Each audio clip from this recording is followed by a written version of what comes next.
Hi, I'm 26 female independent solo living in Manila habang yung family ko nasa province of Sub-Saharan Mindanao. I had my full freedom as a single for a very long time until I met my afam na 34 male. Nakuha lang niya details ko sa dating app tapos nakipagkita siya agad. Wala kaming conversation doon maliban sa location ng meet-up place. Fast forward, naging kami and after 1 month kung kailan natapos visa niya, bumalik na siya sa country nila. Nagpropose lang siya na babalik agad at bigyan ko lang daw siya ng 5 months para ayusin yung financing niya and dito na siya for good. Ako naman, di pa solid yung trust ko sa kanya pero napamahal na rin siya sa akin. Na-meet na rin niya in person yung family and friends ko within a month. After 1 month ng LDR, sabi ko hindi ko na kaya yung sit-up namin pero sabi niya tiis daw muna. After 3 months, nakabalik na siya rito sa Pinas. Nag-live-in na kami at pinastop na niya ako sa work. Siya yung tipong husband material plus guwapo pa. Support lang siya sa mga gusto ko palagi. Pag gusto ko mag-enroll ng course for VE, go lang siya.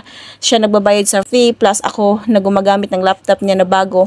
Pag gusto ko matend ng concert kasama yung isang kaibigan ko na girl na kilala na rin niya, kahit hindi niya naintindihan ang whole event, nandun lang siya para sabayan ako. Pag may cravings ako, binibili niya, alam rin niya mga favorite food and place ko. Excited pa siya tignan reaction ko pag sinabi niya mga yon. Pag need ko rin magpadala sa family ko, nagbibigay rin siya. Hindi naman ako humihingi ng malalaki kasi ayaw ko rin siya gawing walking ATM para lang sa family ko. Kaya yung binibigay namin sa family ko, equivalent lang din sa amount binibigay ko noon. Nagwo-work pa ako. Lahat yan aware siya mula ng first meet up pa namin. Siya rin naman nag-insist na siya na bahala sa akin at sa amount na ibibigay ko monthly. Ngayon yung sit up namin ay nasa bahay lang palagi. Lumalabas kami ng kondo 2 to 4 times lang a month kasi ayaw niya sa traffic at sa crowded places. Introvert po siya at isa lang friend niya. Lahat ng pang personal niya alam ko, pera, investment, etc. Sobrang transparent niya sa akin at ganun din ako sa kanya.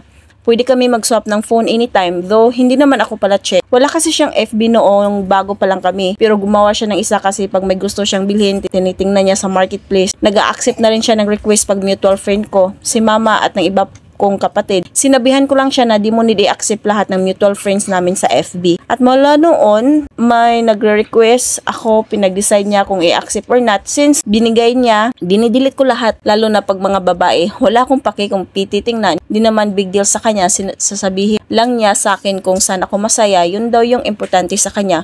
Wala naman daw siyang paki sa ibang tao. Yung feeling na parang matagal na namin kilala yung isa't isa, first serious relationship namin tong dalawa, pero hindi malaki yung adjustment ko kasi siya yung nagkukusa. Yung freedom ko nung single ako, andun pa rin.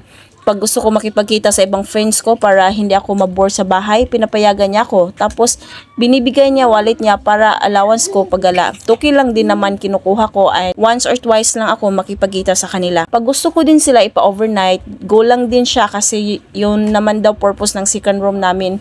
By the way, 2 bedroom yung room namin. Masasabi ko talaga, napakaswerte ko sa kanya. Hindi siya yung afam na mahilig tumingin sa ibang babae. Galing siya sa broken family kaya sobrang mahalaga sa kanya yung magiging pamilya namin. Pag nanonood nga kami ng movie tapos nakakaiyak, mas grabe paluhan niya kay sa akin. Sobrang pure niya na tao kaya araw-araw mas napapamahal ako sa kanya. Hindi naman perfect yung relationship namin. Meron ring mga bagay na hindi kami agree pero minimake sure namin na hindi ibig sabihin nun mag-aaway na kami dahil lang doon. Nagmi-meet kami halfway pag may need kaming desisyon. Lahat ng ito nangyari sa loob lang ng taong 2025. Grabe yung plot twist talaga. Pinag-pray ko lang to dati kay Lord na sana yung magiging partner, jowa ko, yung manly na talaga, yung hindi katawang bata, isip bata at ugaling bata. Nagantay ako buong buhay ko para dito. Hindi rin ako naglandi during college days ko kaya lahat ng first ko ay sa kanya. To be honest, first meet up pa lang namin, niyayanan niya ako magpakasal agad dahil na rin sa edad niya. Gusto na niya magkaanak agad.